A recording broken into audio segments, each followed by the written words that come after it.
These are two well-known Pythagorean triples, sets of three natural numbers that form a right triangle. From these two, I can generate a new Pythagorean triple again and again, infinitely. Let me show you how. 99 out of 100 people don't know this trick. Let's math travel. First, multiply 3 and 5. Then subtract the product of 4 and 12. Minus 33. Take the absolute value. 33 is the first number. Next, multiply 3 and 12. Then add 4 and 5 multiplied. 56. That's the second number.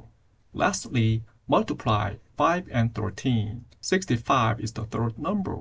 So we have 33, 56, 65. Is it a Pythagorean triple?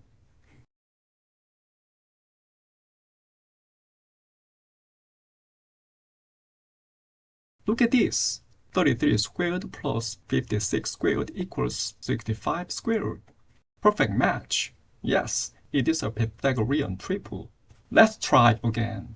Take another two Pythagorean triples. Apply the same method.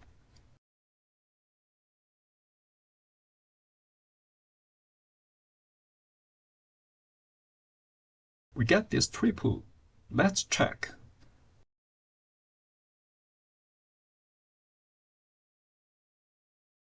Again, another valid Pythagorean triple.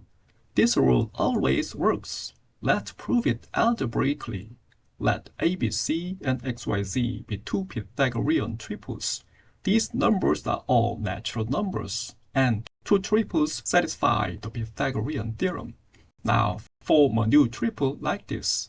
Since ABC and XYZ are natural numbers, these three numbers are also natural numbers.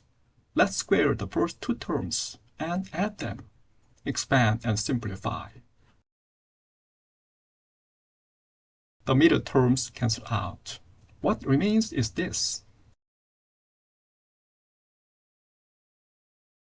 This equals c squared, and this equals z squared, and c squared z squared equals cz squared. So the new triple satisfies the Pythagorean theorem. This is always a Pythagorean triple. For any two Pythagorean triples, this method will always give you another one. By applying this method to one triple and another, a new Pythagorean triple is generated. Repeating the process again and again, you can create infinitely many Pythagorean triples from just two. Pretty amazing, right?